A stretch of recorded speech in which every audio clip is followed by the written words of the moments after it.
तो भगवान कहना चाहते महाराज, यानी मैं ये बताने की कोशिश कर रहा हूं कि हमारे भगवानों ने, देवताओं ने हमें क्या संदेश भेजा है। वो ये कह रहे हैं कि जहां जरूरत है वहां जाओ, जहां जरूरत है वहां से हटो।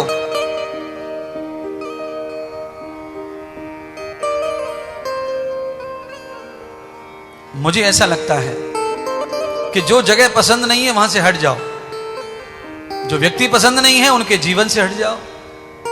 उस जगह की या उस व्यक्ति की दिमाग में याद भी नहीं आए, अलग हो जाओ, सुख पाओगे। अच्छा, जगह से हट जाते हैं, आदमी से हट जाते हैं, पर उस आदमी को भूलते नहीं है। चाहे तो उसकी आलोचना करेंगे, चाहे तो उसकी प्रशंसा करेंगे, चाहे बुराई करेंगे। अरे बाबा, जब तुम छोड़ के चले गए, तुम हट गए, अपना घर छूट गया, तो फिर उसमें क्यों झंझट में पड़े? कल्पना करो, बेटी को विदा कर दो, ससुराल भेज दो, और ससुराल में जाकर बेटी मायके के गीत गावे तो ससुराल में झगड़े हो जाते हैं। बहू को रखना पसंद नहीं करते घर वाले, ये तो मायके मायका करती रहती है, इसको तो मायका ही होना। जिस जगह से विदाई हो गई उस जगह की स्मृतियां भूल जाओ तो ससुराल अच्छी है, घर अच्छा है, काम अच्छा होगा, सबकी सेवा अच्छी होगी।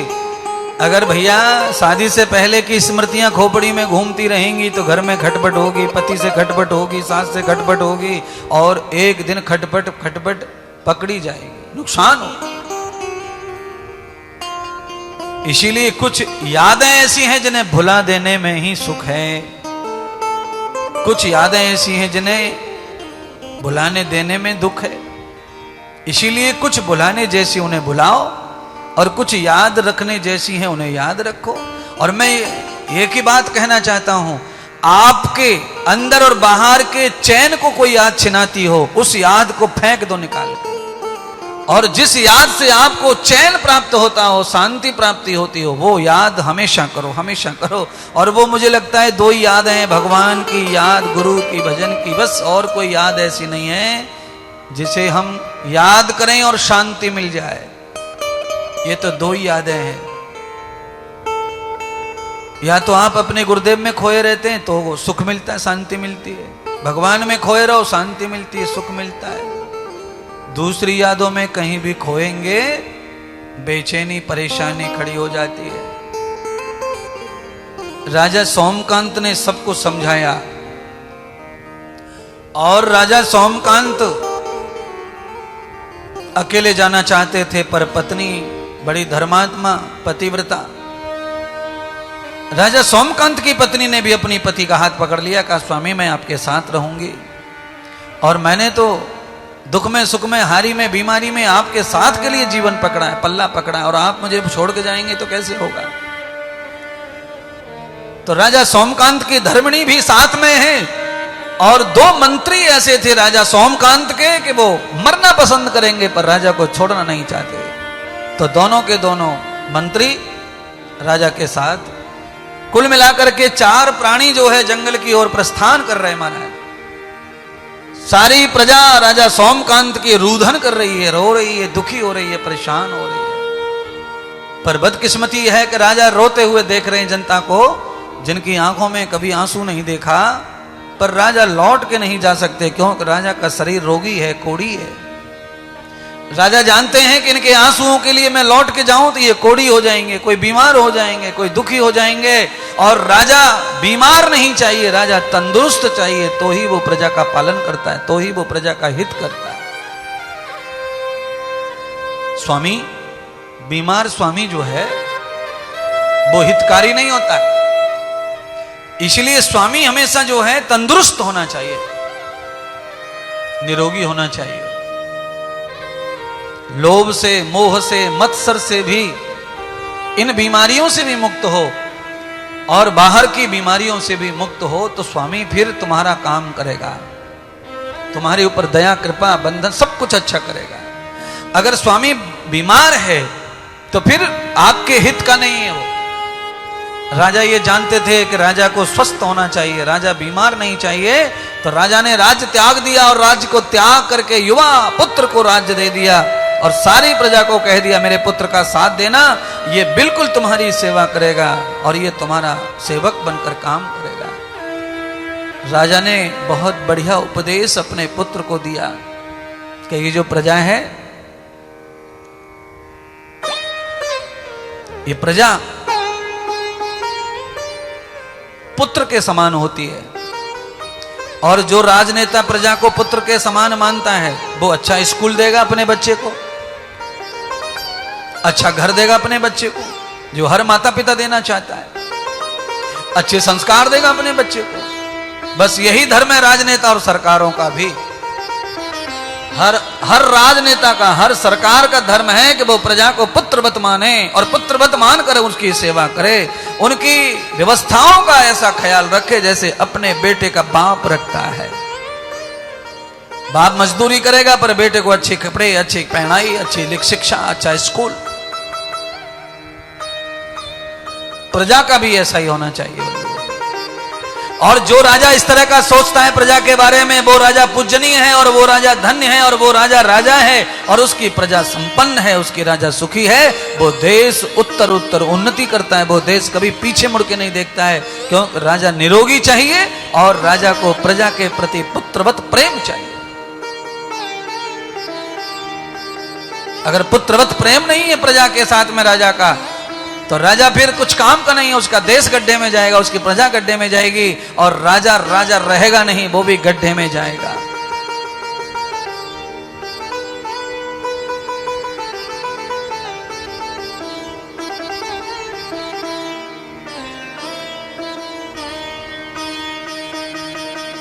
सोमकांत राजा अपनी पत्नी और मंत्रियों के साथ में जब अरण्य में पहुंच गए, जब बेहड़ जंगल में चले गए, तो देखा राजा की पत्नी को एक युवा ब्रह्मचारी ने देख लिया जंगल में। जंगल में जब युवा ब्रह्मचारी ने देखा तो ब्रह्मचारी ने पूछा, कदस्थौन कर्मण्यवादितानां पंथ पथयुक्तानां सर्वः। अरे महाभाग, महापुरुषो, आप इस रास्ते पे कहां जा रहे हो? आपका कहां मार्ग है? पंजिल कहां है? कहां जाते हो? तो राजा की पत्नी ने, महारानी रानी ने कहा कि आप कौन हैं? तो कहा मैं भृगु ऋषि का पुत्र हूं, मेरा नाम है च्यवन, मेरा नाम च्यवन ऋषि है और मेरे पिता भृगु हैं, और पास में ये जो दिख रहा है आश्रम, ये हमारे पिताश्री का है। आप कल्पना करो भाषा कैसी है पुत्र की पिता के प्रति है। आपने जो बंगला बनवाया है उसमें 16 साल का बेटा रहता है और घर के सामने खड़ा हो और उसे कोई ये पूछे कि तुम्हारा ये जो बंगला है ये किसका है, तो वो कहता है ये बंगला हमारा है। और च्यवन ऋषि कहते हैं कि ये जो आश्रम है ये पिताश्री का है। वो ऐसे भी कह सकते थे कि ये हमारा आश्रम है, नहीं कहा। और मैं आप सबको ये बताना चाहता हूं कि आप अगर पुत्र हैं, चाहे आप 80 साल के हैं और आपका पिता मौजूद है, मां मौजूद है, तो अगर आपकी बुद्धि ने कभी रोटी खाई है, सब्जी खाई है, कभी दूध पिया है, तो जब भी कोई तुमसे पूछे तो आप ये कहो कि ये हमारे पिताजी क्या है, सब कुछ संपत्ति, ये प्रॉपर्टी, ये मकान, दुकान, ये सब हमारे पिताजी ने बनाया है, ये सब पिताजी का निवास है। आप कहें कुछ बिगड़ेगा नहीं, उससे तुम्हारे हिस्से नहीं चले जाएंगे, हिस्सा मिलेगा उसी घर में। पर पिताजी का सम्मान अगर बढ़ाना है तो ऐसे ही बोलना चाहिए। ये हमारा खेत है, ये हमारा घर है, यहाँ हमारी गाय बनती हैं, यह हमारा ये होता है। यानी कि आदमी अपने आप को खुद प्रवेश करा देता है, पहले ही खुद को मालिकी में, स्वामित्व में। तो हम चाहते हैं कि आपको स्वामित्व चाहिए तो स्वामित्व लो, पर पहले किसी को स्वामित्व दो। जब तक आप स्वामित्व नहीं देते किसी को, तब तक आप स्वामित्व को प्राप्त नहीं हो सकते। और गारंटी इस बात की है गणेश पुराण में कि कभी भी अधिकार छिना कर नहीं लिया जा सकता। अधिकार हमेशा बनाए जाते हैं, छिनाए नहीं जाते हैं। आप लड़ लो झगड़ लो, छिनाने की कोशिश करो अधिकारों को, अपने पिता से छिनाओ और उसको कहो कि हे बाप, आज से तू बेटा और मैं तेरा बाप। तो आप भले ही मारो पीटो बाप को, उससे कहलवा लो कि हाँ भैया तू बाप है हम बेटा है, पर समाज ऐसा मानने वाला नहीं है। समाज ऐसा मानेगा भाई इसका बेटा बिल्कुल सुनता नहीं है, बाप की इज्जत नहीं करता है और बाप बनना चाहता है, बाप को बेटा बना के रखना चाहता है। पूरे समाज में वो बात है, सच पूरा समाज मानता है। स्वामित्व दो, स्वामित्व मिलेगा। आप अगर किसी को स्वामी मानते हैं तो आपको एक दिन स्वामी बनने का मौका मिलेगा, पक्का है, ये इसमें कोई शक नहीं है। पर आप जब किसी को स्वामी मान नहीं रहे हैं, खुद को ही बनाना चाहते हैं, छिनाना चाहते हैं, तो आप मर जाएंगे तब तक भी स्वामित्व मिलने वाला नहीं है, स्वामित्व नहीं मिलेगा। इसीलिए मैं चाहता हूं कि स्वामित्व की जगह पर मैं चाहता हूं कि दासस्व भाव रखो। अगर तुम्हारे अंदर दास भाव है, सेवा भाव है, भक्त भाव है, तो एक दिन भगवान का मौका मिलेगा बनने का, आपको अवसर आता है। जो भक्त बन जाता है वही भगवान बनता है, दूसरा कोई नहीं है। जो लोग जो है पढ़ाई लिखाई कर लेते हैं वही तो बनते हैं ना। जो कुछ कलेक्टर बनना है, किसी को जज बनना है, किसी को बड़े जिला अधिकारी बनना है, तो पढ़े लिखे में से कोई एक बनेगा। जो आदमी कभी पढ़ा नहीं लिखा नहीं कुछ है नहीं तो वो कैसे बनेगा? तो सभी लोग नहीं बनेंगे पर उनमें से ही बनेंगे, बस ये बात है। तो हो सकता है सभी भक्त भगवान न बने, पर इतना जरूर है कि बिना भक्त बने भगवान बना जा सकता नहीं है।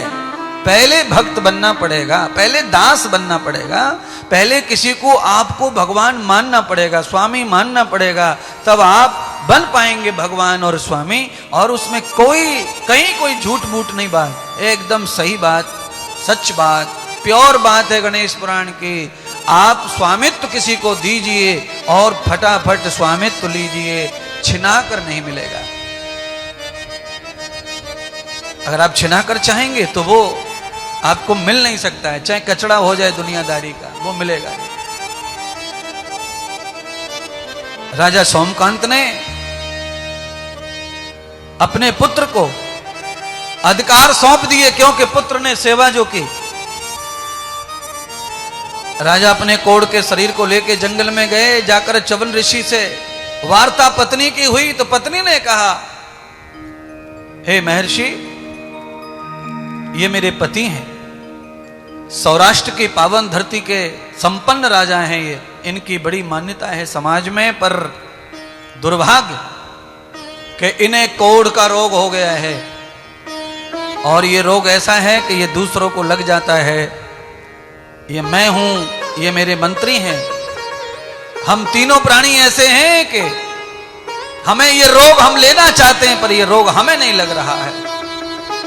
और राजा स्वस्थ हो जाएं, राजा अच्छे हो जाएं, हम ये प्रार्थना कर रहे हैं, पर ये हो नहीं रहा है।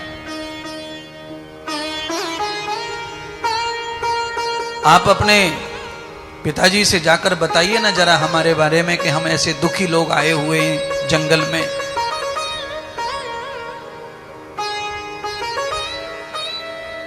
च्यवन ऋषि ने अपने पिता भृगु ऋषि से जाकर राजा सोमकांत की सारी व्यथा सुनाई। पिताश्री, सौराष्ट्र की पावन धरती से एक दिव्य राजा आए हैं, पर उनके शरीर में कोढ़ है, वो बहुत दुखी हैं। आप कुछ कृपा कर दो, कुछ दया कर दो। उनकी पत्नी बहू रो रही है, और उनके मंत्री इतने वफादार हैं, उनके सेवक हैं, वो उस कोढ़ी राजा को कंधे पर लाद के घूम रहे हैं। आप तो महान हैं, आपकी दृष्टि से, आपके वचन से कल्याण हो जाता है जगत का। आप शब्द बोलते हैं तो सर्वनाश कर देते हैं, और आप दूसरा शब्द बोल दें तो अविनाशी बना देते हैं। पिताश्री, आज आपका बालक, आपका पुत्र प्रार्थना करता है, उस राजा को आप दुख से मुक्त कर दो। आप च्यवन ऋषि को जानते हैं? इस नाम तो सुना ही होगा, च्यवन ऋषि। भृगु ऋषि के पुत्र च्यवन ऋषि आयुर्वेद के बहुत बड़े ज्ञानी ऋषि हैं ये। और सुनिए, च्यवन ऋषि ऐसे हैं कि ये एक बार 1000 साल के हो गए, और 1000 साल के होकर के इनका शरीर बूढ़ा हो गया, जर्जर हो गया, और इन्होंने एक ऐसी दवा का आविष्कार किया आंवला से, आंवला से, कि उस दवा को खाकर ये फिर से 16 साल के हो गए, दोबारा जवान हो गए। उस दवा का नाम है च्यवनप्राश। क्या नाम है उस दवा का? च्यवनप्राश। प्राश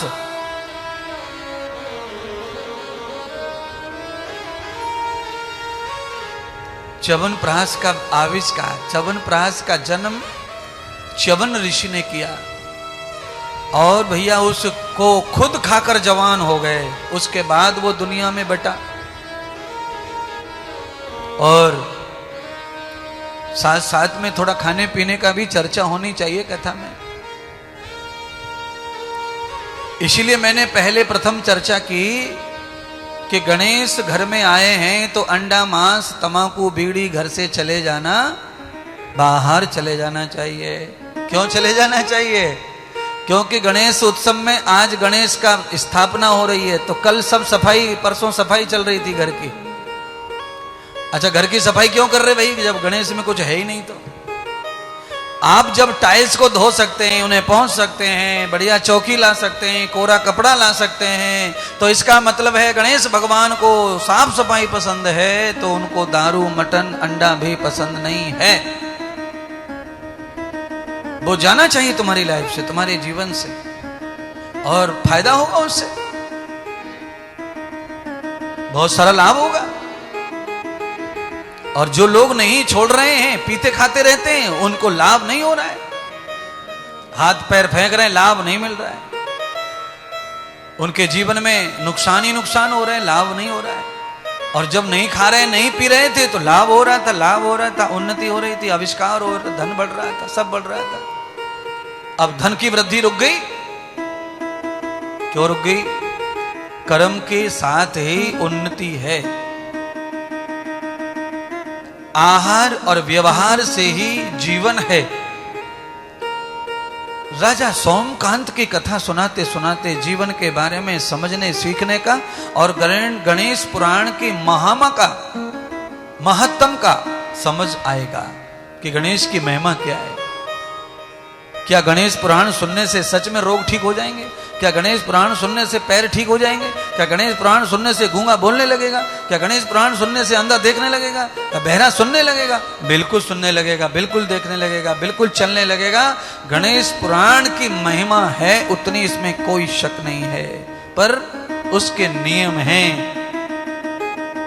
जिन नियमों से कथा सुनी जाए, जिन नियमों से गणेश को भजा जाए, जिन नियमों से गणेश का समर्पण हो जाए जीवन, तो सब ठीक हो जाएगा। गणेश स्वयं शरीर में प्रवेश हो जाते हैं, और जिस शरीर में गणेश प्रवेश हो गए, चेतन हो गए, उस शरीर में कुछ बीमार नहीं बचेगा, कुछ असभ्य नहीं बचेगा, अशुद्ध नहीं बचेगा, कोई जड़ नहीं बचेगा, सब चेतन हो जाएगा, सब स्वस्थ हो जाएगा। भगवान का जब प्राकट्य होगा शरीर में तब होगा, पर उसे पहले प्रवेश करने के लिए पहले हमें खुद भगवान में जाना पड़ेगा, भगवान में प्रवेश करना पड़ेगा, आध्यात्म में प्रवेश करना पड़ेगा। और आध्यात्म का जो विज्ञान होता है वो ये दवाई खाने के विज्ञान से बहुत ऊंचा है, और दवा खाने के विज्ञान से ऊंचा है। इसलिए ही डॉक्टर हार जाते हैं, थक जाते हैं, तो भगवान का ही नाम, भगवान के ही भरोसे विदा करते हैं, घर पे ले जाओ भैया, अब तो केवल भगवान ही जो करेगा चमत्कार, अंतिम भगवान के ऊपर चमत्कार डॉक्टर भी छोड़ देता है। इससे ये सिद्ध होता है कि भगवान का परमार्थ, भगवान की सेवा, भगवान का भजन ध्यान उपासना नियम पूर्वक किया जाए तो हमारे शरीर, समाज, परिवार, सबके रोगों की निवृत्ति, सबके दोषों की निवृत्ति हो सकती है। पर इसे कोई महत्व दे तो ये सत्संग को, वाणी को, प्रवचन को, हाँ आए हैं सुनने के लिए, चलो भाई आश्रम पे है, अपन नहीं जाएंगे तो लोग पूछेंगे भाई वो क्यों नहीं आया, गुरुजी भी नाराज हो सकते हैं, चलो बिल्कुल मत आओ हाजिरी लगाने के लिए। आना है तो कथा को मानने के लिए आओ कि कथा कुछ होती है जिससे हमें कुछ होगा, हमारे जीवन में कुछ बदलेगा, तो लाभ ही मिलेगा, आनंद मिलेगा। आए हो ना तो समय का सदुपयोग होगा। कथा में आसक्ति लेकर आओ, चाहे हम रूखा सूखा ही सुनाते हो, पर तुम्हारी जो आसक्ति है वो भरपूर होना चाहिए। ज्ञानी लोग कहते हैं कि अगर भूख जो है जोर से लगी हो तो फिर रूखा सूखा, फीका फीका भी आदमी चर पर खा जाता है, चबा जाता है, भस्म कर देता है। और आप जानते हैं आदमी को भूख ना लगी हो तो सबसे पहले तो टूका, कौरी छोटा सा तोड़ता है और फिर वो तनक सा छूता है, सब्जी में तनक सा मुंह में छूता है, ऐसे ऐसे दिखाता है जैसे कि वो कांटे खा रहा है, कांटे न लग जाएं। और भूख लगी हो तो आप सब जानते हैं एक रोटी में से दो ही मुश्किल से कर पाता है। आड़े ठाड़े डाले और पेट भरा और पानी पी के डकार मारी और कहा भाई बहुत बढ़िया बहुत बढ़िया बहुत बढ़िया।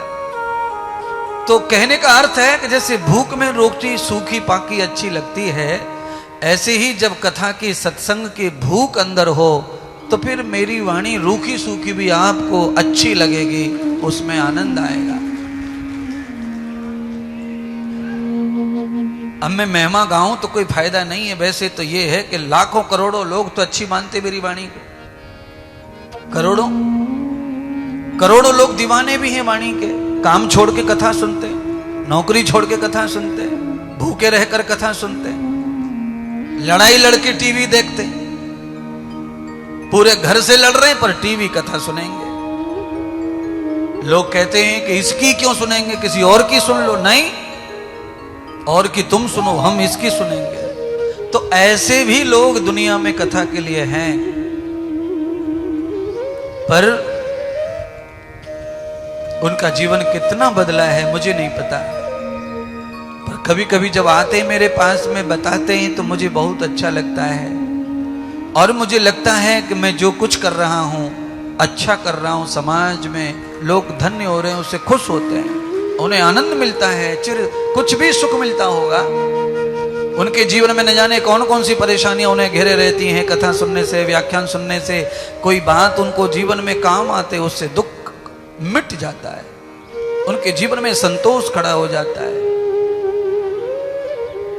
मैंने हजारों लोगों को ये कहते देखा कि महाराज हम तुम्हारी वजह से जिंदा हैं, तुम्हारी कथा से हम जिंदा हैं, हमें 8 साल हो गए, हमें 5 साल हो गए, जिंदा है महाराज, नहीं तो हम मर जाते। हमारे घर में 6 साल पहले ऐसा हादसा हो गया कि मेरे पति, मेरा बेटा, मेरी बहू, मेरा पोता सब चले गए कार में, मैं अकेली बची। कैसे जीऊं, खा के सो जाऊं, ऐसा मन करता था। दुनिया में कुछ दिखाई नहीं देता था। अचानक आप दिख गए 1 से 4 बजे के पीरियड में, संस्कार पे, सत्संग पे आपकी कथा को सुना, उसमें ऐसे शब्द समझ में आए तो जीवन गया था, खत्म हो गया था, पर जीवन वापस आ गया। अब जीने के लिए ऐसा लगता है कि नई दुनिया, नया रास्ता मिल गया। और सच बात, जीवन के लिए कुछ न कुछ आसरा चाहिए, कुछ सहारा चाहिए। तो हम किसी के सहारा बने न बने, पर ये कथा, ये वाणी सहारा बन जाती है, वाक्य सहारा बन जाते हैं। इसीलिए मैंने आपको शुरू में जब व्याख्यान शुरू किया तभी एक लाइन मैंने बताई थी, सतगुरु सूरवीर है मारत ज्ञान की चोट, चोट लगत है तनन को मिटते सारे खोट। जब तन को चोट लगती है, मन को चोट लगती गुरु के ज्ञान की, तो तन और मन के खोट मिट जाते हैं, उससे नष्ट हो जाते हैं, वो बमन कर देता है। आप जानते हैं कोई जहर पी ले, कोई जहर पी ले तो उस पे घर में साधन क्या है जिससे वो ना मरे और हॉस्पिटल पहुंच जाए जब तक? तो एक ही साधन है कि पानी पिलाओ उल्टी कराओ, पानी पिलाओ उल्टी कराओ, पानी पिलाओ उल्टी कराओ। बस यही महात्मा कह रहे हैं कि गुरु के ज्ञान के शब्दों का जो चोट है वो अंदर की बुराई को उल्टी करा देती है, बमन करा देती है, वॉमिट करा देती है। बस यही जीवन है सत्संग का। सदा कोई सुधरा रहेगा ये मैं नहीं गारंटी ले रहा हूं, पर हां ये कथा से सत्संग से बहुत लोग सुधरते हैं। जब उन्हें ये प्राप्त नहीं होता साल 2 साल फिर बिगड़ जाते हैं। सुधरने के लिए फिर वो सुन लेंगे फिर सुधर जाएंगे। सुधरने के लिए कोई डंडा नहीं है, सुधरने के लिए कोई बांधना नहीं है। विचार ही विचार से बदल सकते हैं, बिना विचार के विचार नहीं बदलेगा, जीवन नहीं बदलेगा। च्यवन ऋषि ने पिता भृगु ऋषि को कहा तो भृगु ऋषि ने कहा पुत्र जाओ उनको आश्रम लेके आओ। अब आप देखिए भृगु ऋषि स्वयं ये जानते हैं कि कोढ़ का रोग फैलता है और व्यक्ति से व्यक्ति को लगता है, पर उस ऋषि ने अपने पुत्र के मुंह से जब उनका दुख देखा तो उनको घर में बुला लिया, आश्रम में बुला लिया। आपको पता है क्या कोरोना में कोई किसी को घुसने दे रहा था घर में? बोलो कोरोना क्या है? कोरोना माने कोढ़, कोरोना माने कुष्ठ। एक दूसरे से फैलने वाली बीमारी का नाम ही कोरोना है। और जो बीमारी एक दूसरे से फैलती है वो कोरोना ही रहेगी, चाहे नाम उसका कुछ भी हो। पर भृगु ऋषि ने ऐसा नहीं सोचा कि घर में आएगा किसी को छूत लग जाएगा, किसी को बीमारी लग जाएगी, काहे को मुसीबत में पड़ना, ये दुनिया कौन सी मतलब की और काम की है, ये जानना पहचान क्या करेंगे इसका। पर नहीं, अगर कोई संत सच्चा है, अगर वो भी इस तरह करता है तो समाज में कोई जगह नहीं है फिर उस संत के लिए। महाराज चलो आप तो सब साक्षी हैं, तुम्हें बता के क्या करना। जिसने नहीं देखा हो, साक्षी ना हो, उसे बताएंगे हम।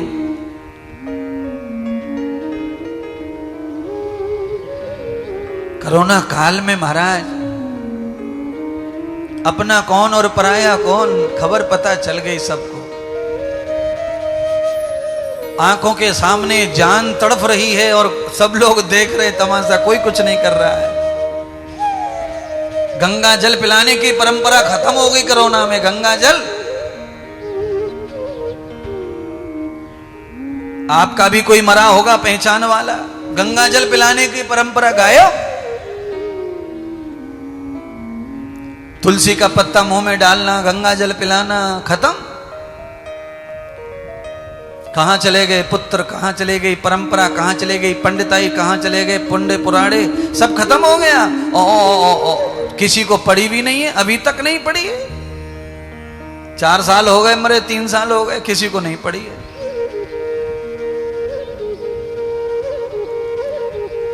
कोई तो पूना में मर गया, कोई नासिक में मर गया, कोई बंबई में मर गया, हॉस्पिटल में मर गया, और हम घर बैठे।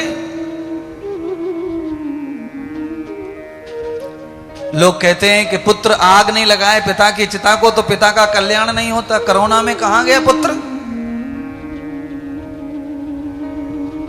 इसलिए पुत्र की चिता में आग लगाने से कल्याण का कोई संबंध नहीं है। कल्याण का संबंध तो भगवान की कृपा से है।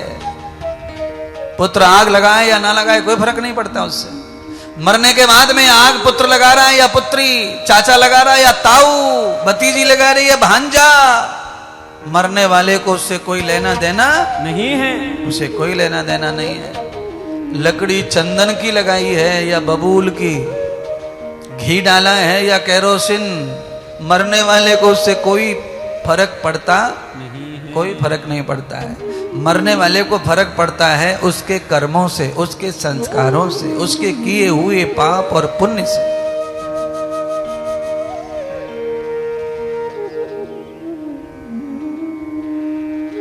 राजा सोमकांत भृगु ऋषि के आश्रम पहुंच गए।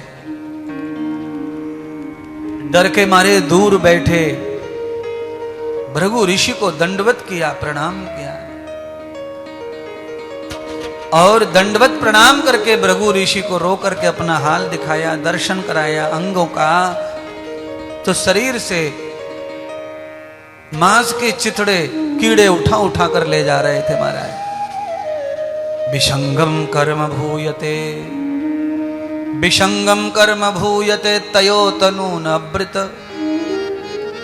अधित्यम अधित्यम पापास्मि कर्मम जाता पूर्ववत। भृगु ऋषि ने कहा, राजा सोमकांत, ये तुम्हारे पूर्ववत कर्मों का फल है, तुम्हारे पिछले जन्मों का फल है। अधिष्टम कर्म भूयन्ते, ये तुम्हारे इस कर्म का फल नहीं है। तुमने इस जन्म में कोई पाप किया ही नहीं। तुम तो धर्मात्मा राजा हो, पुण्यात्मा राजा हो और प्रजा के पालन के लिए जान झोंकने वाले राजा हो। ये जो कुछ है सब करनी तुम्हारे पिछले जन्मों की है। सोमकांत राजा ने पिछले जन्मों के बारे में भृगु ऋषि से पूछा, गुरुदेव, जब आपने मेरे मन में शंका डाल दी है कि ये जो कोढ़ है ये पिछले जन्मों के कर्मों के कारण है, तो आप तो अंतर्यामी हैं, आप दूरदृष्टि हैं, आपकी वाणी में सत्य है, आपके नेत्रों में सत्य है परमात्मा। आप कृपा करके मुझे ये बता दो कि मैंने ऐसा कौन सा कर्म किया पिछले जन्मों में जिसका ये दंड है। मैं दुनिया को बताना चाहता हूं, मैं जानना चाहता हूं कि आदमी को जब कोढ़ फूटता है तो वो कौन से कर्म का फल होता है। और आप तो सच्चे संत हैं, आप तो भगवान हैं, आप सब बता सकते हैं, आप बताओ।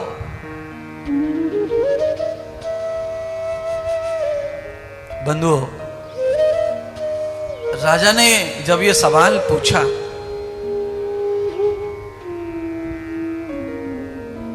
और ऋषि ने ये सवाल का जवाब दिया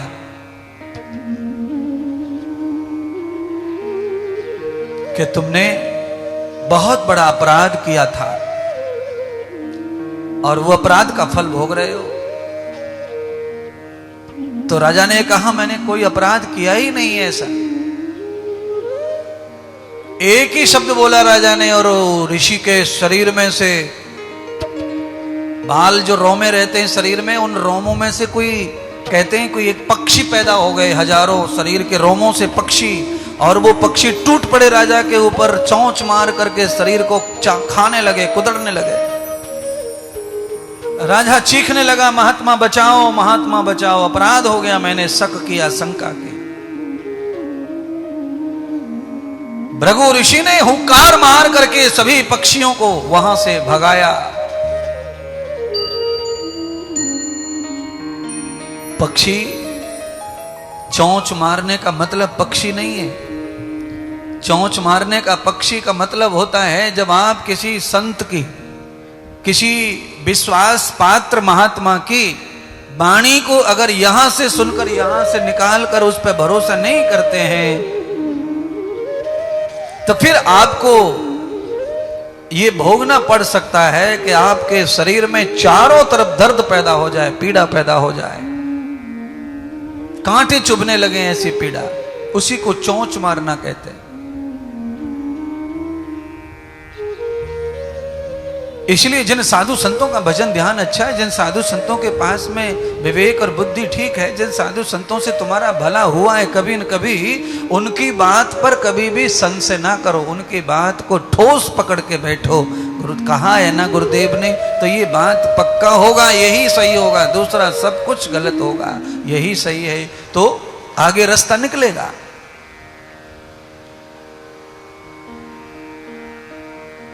आगे मार्ग आएंगे, मंजिल भी आएंगी, आगे सब कुछ प्राप्त होगा।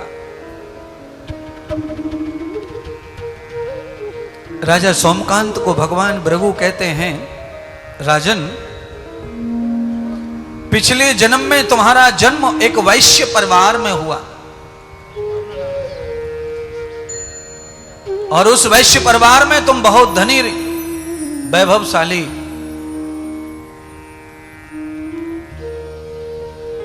कृत्यवान, गुणवान, धनवान, सेवावान, प्रजावान थे। और तुम्हारा विवाह एक सुदृढ़ सुधर्मा कन्या से, वैश्य की पुत्री से हुआ। तुम्हारी पत्नी बहुत धर्मात्मा, पर आधा जीवन तुमने जैसे अच्छा निकाला, उसके बाद में जब तुम्हारी कीर्ति बढ़ने लगी तो तुम्हारे अंदर दोष पैदा हो गए और तुम लाचार हो गए।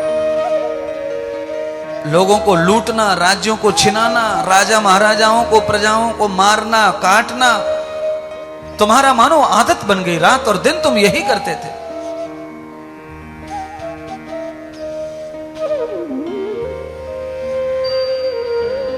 और तुम्हारा आतंक इतना भयंकर हो गया कि तुमने एक निर्जल जंगल में एक ब्राह्मण को भी तुमने इसी तरह से लहूलुहान कर दिया। ब्राह्मण माने भजन करने वाले व्यक्ति को। जो व्यक्ति भजन करने बैठा था जंगल में, उस निरपराध बिना कुछ किए आदमी को तुमने मार डाला, काट डाला, उसे पीट डाला, उसके शरीर में से रक्त बहने लगा, खून बहने लगा, अंग भंग कर दिए तुमने, और उसने तुमसे कुछ कहा भी नहीं था। और वो व्यक्ति था ब्राह्मण माने भजन करने वाला, भजनानंदी आदमी था वो। और भैया जो भजन के सिवाय कुछ नहीं करता वो ब्राह्मण कहलाता है। ब्रह्म आचरयति ब्रह्म जान इति ब्राह्मण। जिसमें भजन ही सर्वोपरि है, सब कुछ भजन है उसका। आद्रभावम तदम व्यापकम निरंतरम निरहार मूलम निर्वासितम यद ब्रह्म आभ्यासवाचितम क्रियांतमूलम भवत सागरम। जिसके कर्म में, जिसके वचन में केवल भगवान ही क्रियान्वित होते हैं, वो ब्राह्मण कहलाता है। और तुमने उसको मार डाला।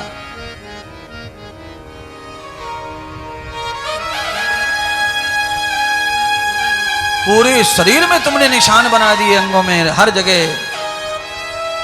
तुमने उसे काटा। और उसके बाद तुम्हारे में, तुम्हारे पास में एक पोटली थी, हीरे मोती सोने चांदी। उस पोटली को तुमने कहीं छुपा दिया था। और छुपाने के बाद जब तुम बाहर बड़े दुखी हुए, अब तुम्हें कहीं जगह नहीं मिली छुपने की, तो जंगल में एक खंडर मकान पड़ा हुआ था। और वो मकान ऐसा था कि उसमें किसी धर्मात्मा ने कभी गणेश की प्रतिमा रखी थी, वो प्रतिमा भी खंडित हो गई थी। तो उसी मकान में तुम्हें रहने का अवसर मिला। कब? जब तुम दुखी और बीमार हो गए तब।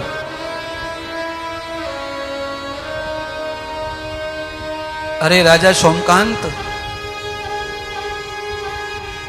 उस मकान में तुम जब रहने लगे तो 10-20 दिन निकल गए ऐसे रोते रोते। उस मकान में जो खंडित मूर्ति पड़ी थी गणेश की, और मंदिर खंडित था, तो तुम्हारी बुद्धि में 10-15 दिन उस स्थान पर रहने से तुम्हारी मति बदल गई। देखो, मैंने 3 घंटे पहले कहा था नहीं आपसे, जगह का महत्व होता है विचार बदलने और बुद्धि बदलने के लिए।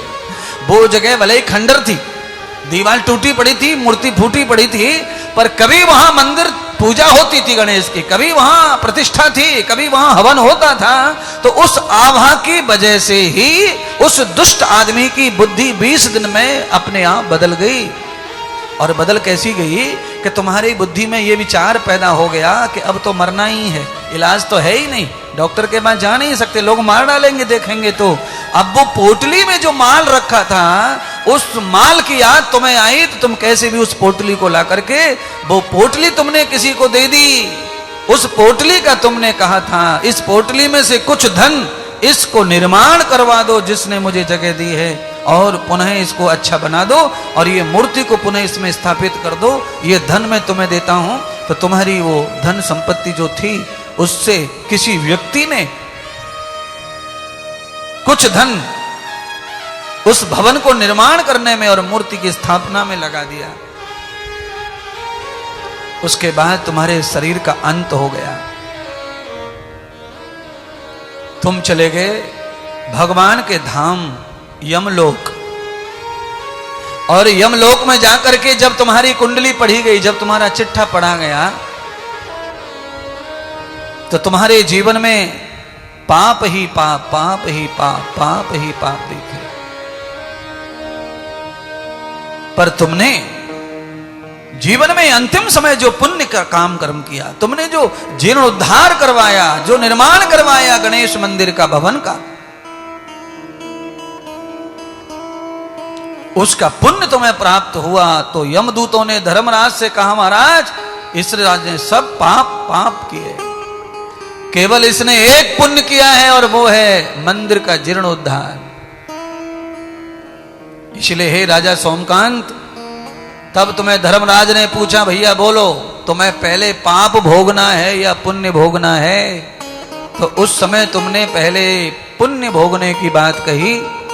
तो जो तुम्हें पुण्य भोगने का मौका मिला, भगवान ने, धर्मराज ने तुम्हें जो पुण्य भोगने का अवसर दिया, मंदिर बनवाने का, निर्माण कराने का जो पुण्य तुम्हें मिला, उस पुण्य से तुम सौराष्ट्र के राजा बने हैं, और उसी पुण्य से तुम धर्मात्मा, सदाचारी, दानी, धर्मी बने हैं। और जब तुम्हारा वो पुण्य समाप्त हो गया, तो तुमने जो ब्राह्मण भजन करने वालों को जो तुमने लहूलुहान कर दिया, उसके अंग अंग से रक्त निकाल दिया मार मार कर, वही पाप अब तुम्हें कोढ़ के रूप में भोगना पड़ रहा है। इसलिए मुझे ऐसा लगता है किसी धर्मात्मा, किसी भजन करने वाले को त्रास नहीं करना, कर्म का फल तो भोगना ही है। आज आप अगर सक्सेस हो जाओगे, आज आप सफल हो गए, मानो किसी संत को तकलीफ देने में आप सफल हो गए, तो इसका भी आपको हिसाब चुकाना पड़ेगा। जन्म दूसरा लेके भी चुकाना पड़ेगा, तीसरा लेके भी चुकाना पड़ेगा। और किसी के अच्छे भले जीवन में रंग से भंग डालना ये उचित नहीं है, स्वार्थ में अंधे होकर। आप चाहे पड़ोसी के, अपने घर में, कहीं भी अपने आप को बचाने के लिए, अपने आप को सेव करने के लिए आप दूसरे के ऊपर मर देते हो, वो ठीक नहीं। क्या होता है घर में? यही होता है, लड़ाई इसी बात पे होती है। मैंने तो बोला था, ये कहां माना, मैंने तो कहा था, ये कहां किया, बस इसी बात पे लड़ाई होती है। अरे भैया, जो घर में हो गया है उसको समाधान करो, उसका निस्तारण होना चाहिए। मैंने कहा था, ना बोला था, इसने किया, अब क्या कर ला? उसने कर दिया, तुमने ना बोला था, हो गया जो होना था। अब घर को बचाना है तो उसका निस्तारण करो, उसका निवारण करो। कमी मत ढूंढो। उस समय स्वामित्व मत बताओ कि हमारी नहीं मानता, हमारी नहीं सुनता। और जब हम कम पड़ जाएं अपने परिवार के निस्तारण में, परिवार को समाधान देने में, तो उस समय आप सबको मैं कहना चाहता हूं कि हमारे जैसों के पास में भी आने का मन नहीं है तुम्हारा, तो किताब खोलो, गीता खोलो, रामायण खोलो, भागवत खोलो, और उसमें अपने घर का समाधान निकालो, और उसमें समाधान मिलेगा आपको। उसमें पढ़ के देख लेना, समाधान मिल जाएगा।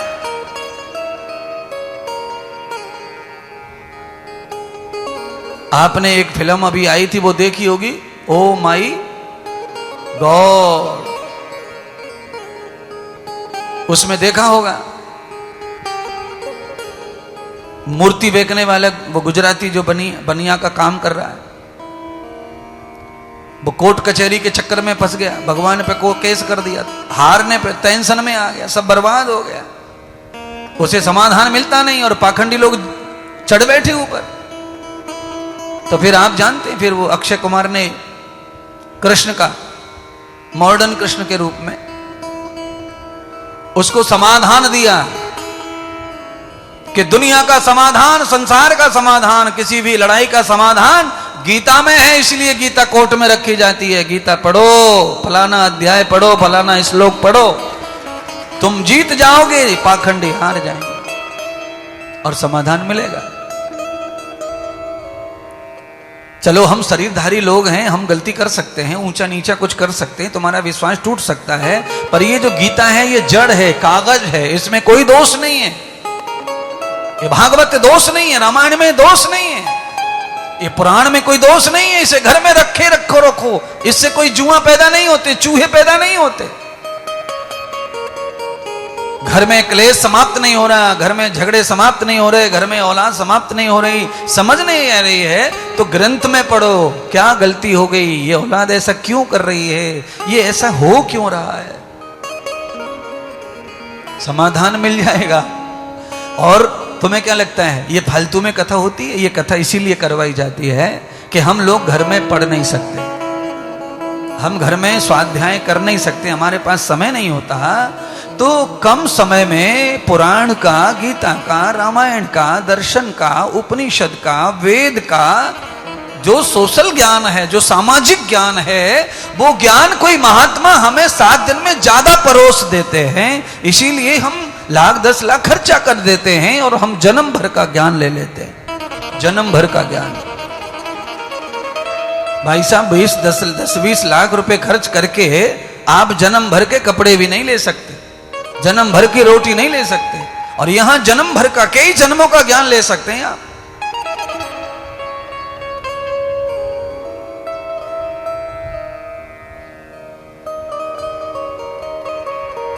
राजा सोमकांत को यह पता चल गया कि मैं कोढ़ी क्यों बना हूं, मेरा कोढ़ क्यों फूटा, मेरे शरीर में ये रोग, ये व्याधियां क्यों आई। अब राजा सोमकांत ने कहा, गुरुदेव जब आपने ये बता दिया, रोग बता दिया, तो इसका समाधान क्या है, मैं क्या करूं जिससे मैं अपने पाप का फल भी भोग लूं और मैं अच्छा हो जाऊं, मुझे प्रायश्चित बताओ।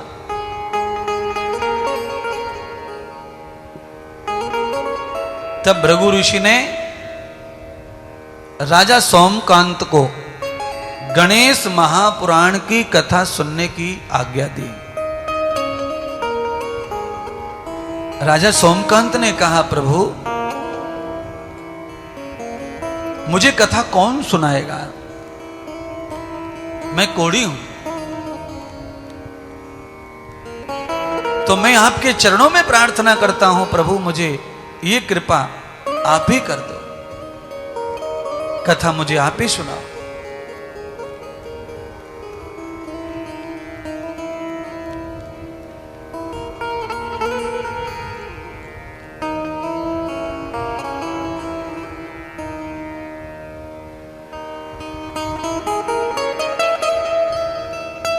राजा सोमकांत ने जब प्रार्थना की तो भृगु ऋषि ने राजा सोमकांत को आश्वस्त किया कि चिंता न करो, हम तुम्हें भगवान गणेश की कथा सुना करके निरोगी कर देंगे, तुम्हारी काया पवित्र हो जाएगी और ये रोग छूट जाएगा।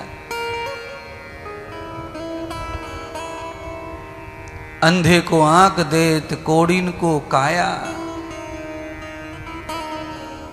राजा सोमकांत यजमान बन गए, कथा श्रोता बन गए, पत्नी सहित, और भगवान श्री गणेश को आराधने लगे, मनाने लगे। बोलो श्री गणेश भगवान के।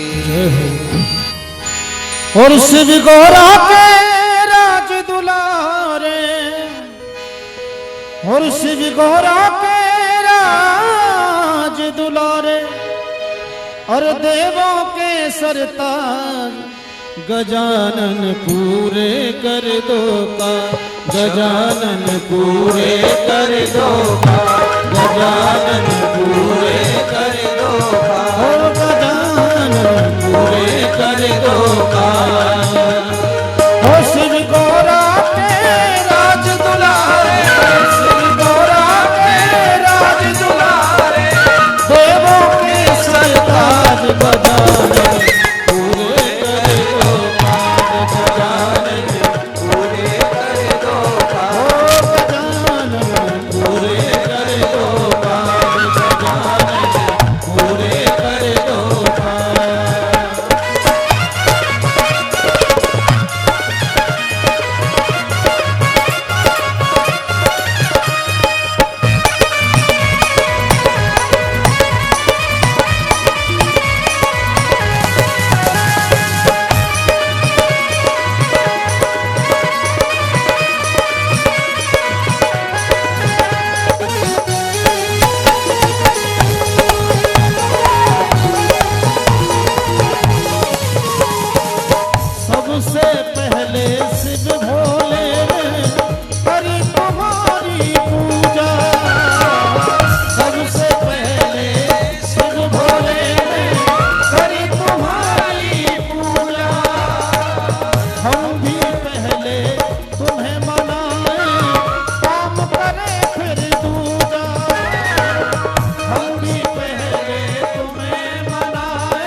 तुम करो सवारी, शोभा जग में न्यारी।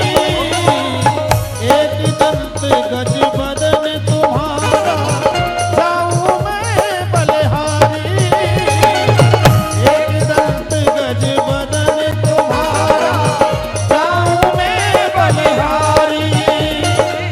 तीन लोक में राज तुम्हारा, तीन लोक में राज तुम्हारा। धरती या आकाश गगन पूरे कर दो काज, पूरे कर दो, पूरे कर दो। शिव बारा के राज दुलारे, शिव बारा के राज दुलारे। देवों के सरताज गजानन पूरे कर दो काज, पूरे कर दो काज, पूरे कर दो काज, गजानन पूरे कर दो काज।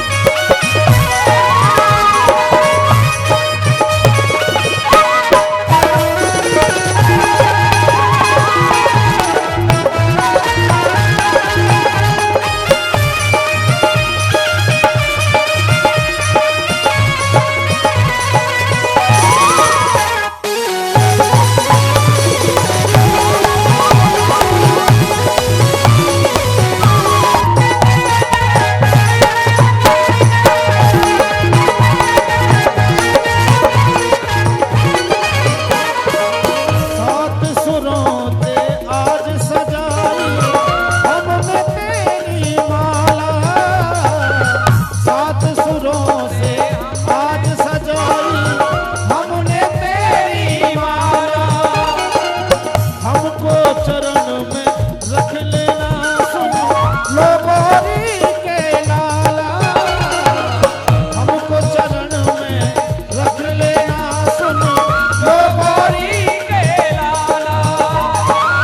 तेरी कृपा से भक्ति की गूंज, तेरी कृपा से भक्ति की गूंज, गूंजे ये आवाज गजानन पूरे कर दो काज, पूरे कर दो गजानन पूरे कर दो। शिव बारा के राज दुलारे, शिव बारा के राज दुलारे। देवों के सरताज गजानन पूरे कर दो, पूरे कर दो काज, गजानन पूरे कर दो काज, गजानन पूरे कर दो काज, गजानन पूरे कर दो काज, गजानन पूरे कर दो काज, गजानन पूरे कर दो काज, गजानन पूरे कर दो काज, गजानन पूरे कर दो काज। बोलिए गणेश भगवान की जय, सद्गुरुदेव भगवान की जय जय जय श्री राधे श्री गणेश महापुराण की जय हो।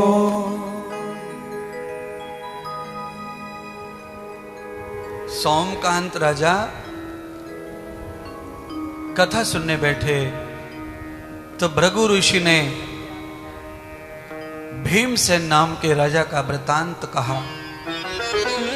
गणेश पुराण के प्रति राजा सोमकांत का विश्वास अटल हो जाए,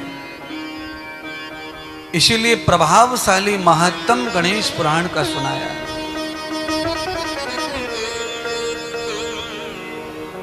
और महत्तम सुनाते सुनाते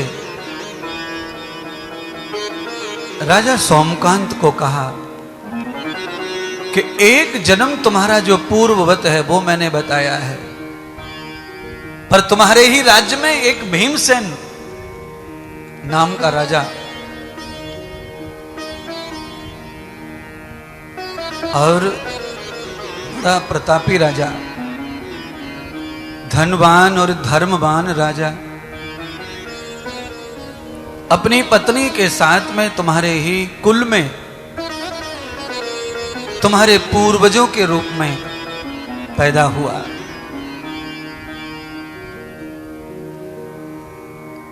उस राजा ने भी बहुत यश कमाया, कीर्ति कमाई।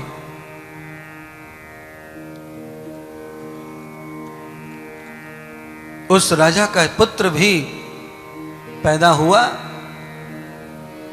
और जब पुत्र पैदा हुआ तो उसके पुत्र ने, पिता ने जो भी कमाया था उसके पुत्र ने सब गमा दिया, अपयश फैला दिया। राजा भीम का पुत्र धूर्त, दुष्ट और दुर्गम दुराचार कर्मों में फंसा रहा। पुत्र के दुर्गम कर्मों की वजह से, दुष्ट कर्मों की वजह से भीम राजा का सर्वथा नाश हो गया। तब तुम्हारे पूर्वज उस राजा ने अपने पुत्र की बुद्धि को अच्छा करने के लिए, उसको सुधारने के लिए संत महात्माओं की शरण ली। हे राजा सोमकांत, राजा भीम संतों के पास जाकर अपना दुख रोए।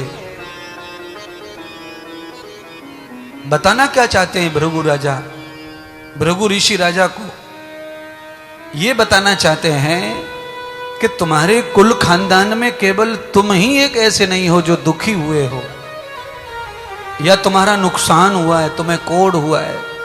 तुमसे पहले तुम्हारे पिता के पिता जो पूर्वज है ना, उनमें भी एक राजा भीम हुआ। तुम्हारी तरह धनवान, ज्ञानवान, धर्मात्मा सब था, पर उसकी औलाद, उसका पुत्र दुष्ट, खत्म करने वाला। तो जब सब सर्वनाश हो गया, जब कुछ शेष नहीं बचा, तब राजा संतों के पास गए। संत ब्राह्मण जो जंगलों में बैठ करके ध्यान साधना करते थे पहले, उनके पास गए तो वहां क्या काम है, कोई और तो काम था नहीं, दिन भर भजन करना। कोई भी पर्व आए उसमें विशेष अनुष्ठान, विशेष भजन। अब गणेश चतुर्थी आ गई तो गणेश का, कृष्ण का आया तो कृष्ण का, राम का आया तो राम का, दुर्गा का आया तो दुर्गा का।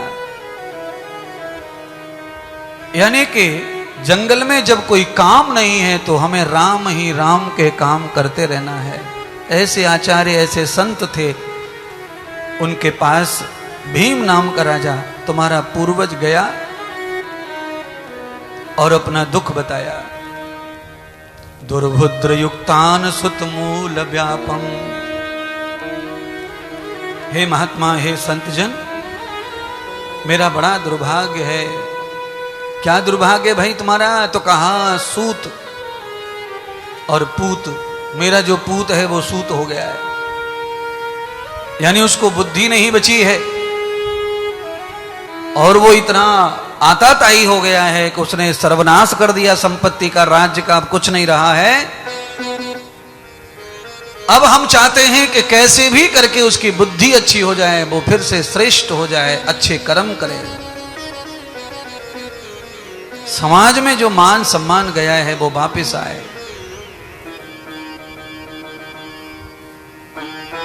महात्मा संतों ने कहा, हे राजा, जब तुम हमारे पास आ ही गए हो तो हम तुम्हें निराश कैसे भेज सकते हैं?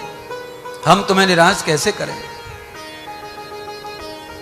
हमारे यहां पर इस समय गणेश का उत्सव चल रहा है। आओ, अपने पुत्र की बुद्धि को दिव्य करने के लिए, अपने पुत्र की बुद्धि को अच्छा करने के लिए इस अनुष्ठान में सम्मिलित हो जाओ। और जब तक हमारे यहां गणेश का उत्सव चले, गणेश का अर्चन बंधन चले, तब तक तुम यही वास करो, और तुमसे जितना भजन हो, ध्यान हो, अनुष्ठान हो वो करो, नहीं तो देखते रहो, यहां बने रहो। बंधुओं, बहुत फर्क पड़ता है। आप किसी भी फलदार बगीचे में 8 दिन रहने का ठान लो, उस बगीचे के फल खाने का मन आपका खत्म हो जाएगा। उस बगीचे में जब तक आप नहीं ठहरते तब तक मन आकर्षित होता है। जब आप उस बगीचे में रहने सोने लग जाते हैं तो फल से वृत्ति हट जाती है, आपकी वृत्ति खत्म हो जाती है। अच्छा, आप इधर चले जाओ फैजपुर साइड में, वहां गन्ना होता है और 100-100 बीघा गन्ना है, 20-20 बीघा गन्ना किसानों को है।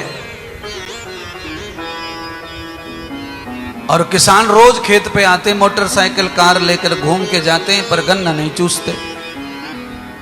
रोज आते खेत पे, गन्ना चूसते नहीं। कभी उनको तहसील में तालुका में आना होता है तो वहां खड़े होकर गन्ने का जूस पीते होते हैं मशीन में से, और अपने खेत में है सारा, पर नहीं, वृत्ति का निरोध हो जाता है। चित्तस्य वृत्ति निरोधः। पतंजलि कहते हैं कि चित्त की वृत्ति का निरोध होता है। कहां? जब ज्यादा भोग में आदमी पड़ जाता है, वहां ज्यादा भोग में आदमी पड़े तो चित्त की वृत्ति में निरोध हो जाएगा, सब कुछ करने का मन खत्म हो जाएगा।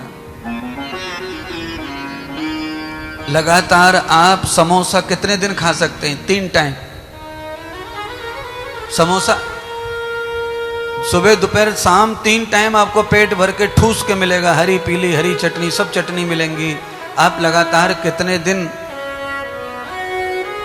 मैं ऐसा मानता हूं कि 3 दिन भी अगर लगातार आपको वही वही खाना पड़े तो आप खिलाने वाले के पैर में माथा रगड़ेंगे कि हमें भूखा मरने दो, पर हमें माफ करो भाई, हम नहीं खा रहे। इसी आधार पर आचार्य ओशो, उन्होंने भक्ति का सिद्धांत बनाया था, भोग से समाधि। ये सिद्धांत यही है। साल में 2-3 बार पूर्ण पुली वगैरह अच्छी लगती है, पर सुबह दोपहर शाम 3 टाइम पूर्ण पुली। तो जो भी लोग जो है भूख बढ़ा के खाते हैं, हमारे मराठी लोगों में ये कई लोग ऐसे गांव में होते हैं जिनका नाम होता है कि वो इतना खाता पूर्ण पुरी। तो वो कितना भी खाता हो, नींबू शरबत पी के, नमक पी के भी खाता हो, भूख बढ़ा के भी खाता हो, पर वो 3 टाइम 4 टाइम 4 दिन नहीं खा सकता। भोग जो होता है वो उल्टा कर देता है व्यक्ति की वृत्ति को। इसीलिए ऋषि महर्षि कहते हैं कि भोग भी करना है तो भोग करो, पर भोग को कैसा करो? त्याग पूर्वक करो, विरक्त होकर करो, आसक्त होकर मत करो, नहीं तो वो गले में रोग बन जाता है, व्याधि बन जाता है।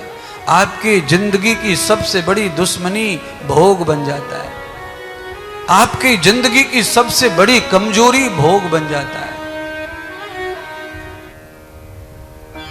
उसको कैसे नष्ट करें? अपने आप वो नष्ट हो ही जाता है,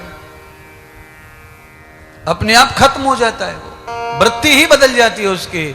जब वो तुम्हारे अगल बगल घूमे ज्यादा हो जाए तो वृत्ति बदल जाएगी, त्याग पैदा हो जाता है, उसके प्रति विरक्त भाव आ जाता है। आह्वान कृत मूल व्यास दित्वम। भृगु ऋषि ने राजा सोमकांत को समझाया कि आचार्यों ने और साधुओं ने कहा कि तुमसे जितना हो करो, नहीं हो तो देखो, पर यहीं रहो, सब सही हो जाएगा तुम्हारा।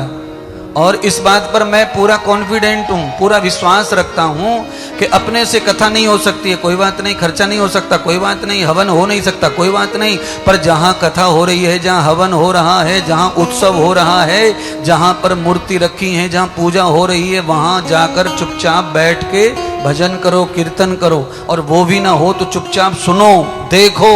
देखने से, सुनने से भी हमको और हमारे बाल गोपाल को उद्धार का मार्ग खुल जाता है, रास्ते खुल जाते हैं, पुण्य खुल जाता है?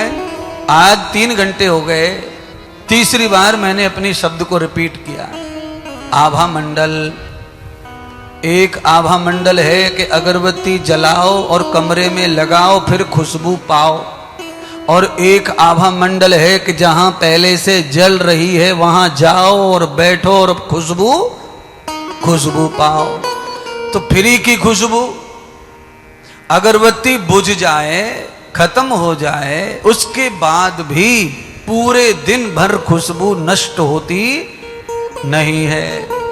अगरबत्ती जल के खत्म हो गई, कब से सुबह लगाई थी, सुबह खत्म हो गई, पर दिन भर पूजा के स्थान में थोड़े से एरिया में खुशबू बनी रहती है। घर में जहां पूजा स्थल है, जहां मंदिर है, वहां खुशबू बनी रहती है। क्योंकि मैंने दायरा बताया था, 1 बजे कथा शुरू हुई तो मैंने दायरा कहा। मैंने कहा था कि एक व्यक्ति के आभा मंडल में 10 मीटर इधर 10 मीटर इधर, यानी कुल मिलाकर के इतना बाई इतना 10 बाई 10 मीटर, 10 बाई 10 मीटर कितना हो गया, 100 स्क्वायर फीट हो जाए।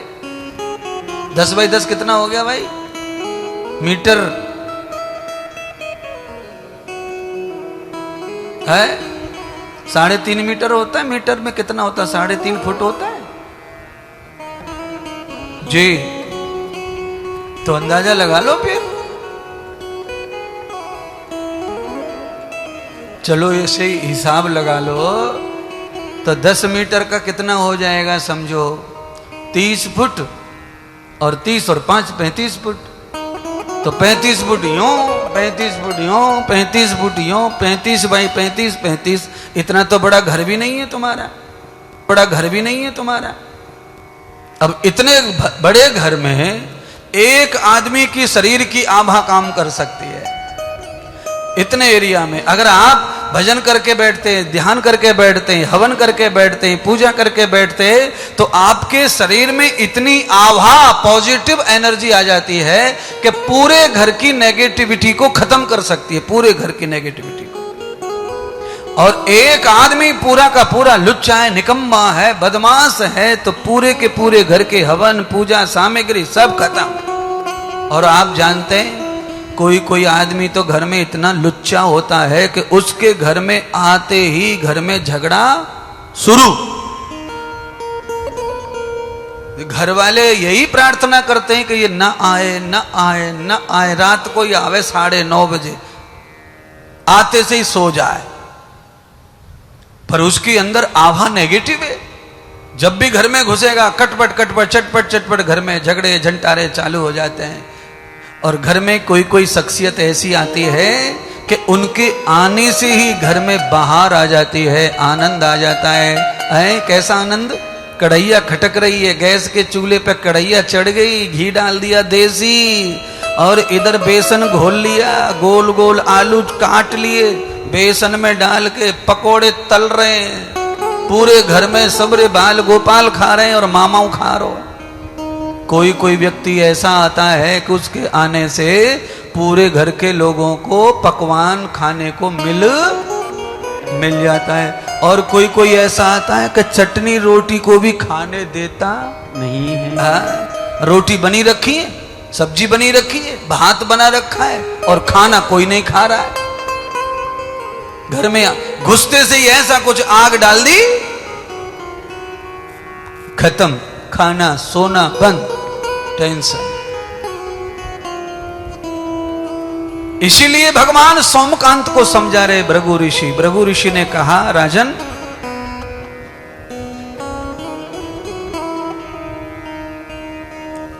एक बजे से 4 बजे तक कथा लाइव है। 4 बजे लाइव खत्म हो जाएगा तो मोबाइल पे आ जाना, जिनको भी कथा में रहना है, जो भी घर बैठे कथा सुन रहे हैं टीवी पर, मोबाइल हाथ में ले लो और मोबाइल में खोल लो चैनल को, संत इंद्रदेव महाराज, जिससे कि 2-3 बातें बची हैं वो भी तुमसे ना छूट जाए। राजा सोमकांत को भृगु ऋषि ने समझाया कि वो भीमसेन तुम्हारे जो पूर्वज थे, उन्होंने महात्माओं की बात को मान करके उस गणेश उत्सव में भाग लिया, और जितने दिन गणेश उत्सव चला उतने दिन वो गणेश उत्सव में स्थानांतरित हो गए, गृह त्याग दिया, घर त्याग दिया। गणेश उत्सव में जो भजन, जो जपन, जो अर्चन हो रहा है, उस अर्चन में जहां भी वो नाम ले रहे, हाथ लगा रहे, वो ठीक है, नहीं तो उसमें सेवा कर रहे, संतों की सेवा, ब्राह्मण सेवा, मंत्र श्रवण, अर्चन का दर्शन, भगवान को दुर्वा का, फलों का, मोदक का भोग, उनका दर्शन, इतना सब करने से राजा भीमसेन के पुत्र का चरित्र वापिस आने लग गया, उसकी बुद्धि सत्य होने लग गई। पिताजी यहां अनुष्ठान में संतों के पास में, और वो घर पे सुधर रहा है, और इसमें कोई अंधविश्वास नहीं है। ये पूरा का पूरा वाइब्रेशन है, आभा फैलती है। आपका डीएनए जहां है वहां तक आपकी आभा जाती है, आपके दिल की, शरीर की आवाज वहां तक पहुंचती है, आपकी भावनाएं वहां तक अर्चित होती हैं, पहुंचती हैं आभा से। राजा सोमकांत को भृगु ऋषि ने समझाकर ये बताया कि भगवान श्री गणेश के स्तवन करने से, अनुष्ठान करने से, जपन करने से, अर्चन करने से तुम्हारे पूर्वज राजा भीम के पुत्र की बिगड़ी हुई बुद्धि अच्छी हो गई। 6 महीने में वो धर्मात्मा सज्जन इंसान हो गया। और भाई साहब, दुनिया में औलाद जब बिगड़ जाती है तो कोई फार्मूला काम नहीं करता उसे सुधारने में। मामा, चाचा, मौसी सब फेल, आचार्य, गुरु, टीचर भी फेल। ऐसी स्थिति में केवल एक ही फॉर्मूला है जो सबसे सटीक काम करता है, और वो है अनुष्ठान। कहीं भी एकांत हो जाइए संत महात्माओं की शरण में, और बस औलाद के कल्याण के लिए जप शुरू कर दीजिए, भजन शुरू कर दीजिए, अनुष्ठान शुरू कर दीजिए, जो राजा भीम ने किया। और उसके परिणाम ये निकले कि राजा भीम का गया हुआ संसार वापस आ गया, और जो औलाद नाश खेत सर्वनाशी पैदा हो गई थी, वो अविनाशी सद्बुद्धि हो गई, उसमें बुद्धि प्रकाश आ गया। क्यों आ गया बुद्धि प्रकाश? क्योंकि भगवान जो गणेश हैं वो बुद्धि के स्वामी हैं, सिद्धि बुद्धि के अधिपति हैं, मालिक हैं। तो भगवान श्री गणेश की कृपा आज से हमें मिलनी चाहिए। आज भगवान का जन्मदिन, भगवान सबके हृदय और घर में पधार गए। शाम को खूब आरती पूजा हो, नित्य सेवा करो, पर दोपहर का जो दरिद्र टाइम है उसमें सीधा इंद्रदेव के आश्रम पे आकर के कथा का आनंद लेकर के भगवान को और प्रसन्न करो। नियम से मैं आशा करूंगा कि आप सब लोग नियम से आएंगे और ये 9 दिन के आनंद को ले पाएंगे। देखिए, मेरे पास में ये बहाना है कथा का, इस बहाने से मैं यहाँ हूँ आपके सामने। 9 दिन 10 दिन में आपके सामने यहाँ रहूंगा, और एक भी दिन का विलंब न करते हुए मुझे जाना पड़ेगा बाहर कहीं। तो उस हिसाब से दर्शन का भी आनंद, मिलन का आनंद लेते रहिए। साथ में जो दूरियां हो गई हैं काम काज की वजह से, उनको भी अपन निकट करेंगे, बैठेंगे, बोलेंगे, चालेंगे। और तुम्हारे अंदर जो भावना हो गई है कि अब तो छोड़ दिया महाराष्ट्र वालों को, उस भावना को भी वापस लाओ कि कभी कहीं भी चले जाए, छोड़ते कोई किसी को नहीं है। भावना से सब जगह जुड़े रहते हैं। तो आप आज आ गए, ऐसे कथा का आनंद रोज आपको नया नया गणेश जी का मिलता रहेगा। उनके अनेक रूपों का दर्शन, जो जो आप नहीं जानते गणेश के बारे में, वह मैं बताने का प्रयत्न करूंगा। और जो मैं बताऊंगा वो आपने पहले कभी न सुना होगा, ऐसा ही गणेश के बारे में अद्भुत बातें आपके सामने रखूंगा। अब हम आरती करके आज का दिन यहीं विश्रांति करते हुए आज आनंद लेंगे हमारे आरती के यजमानों के साथ।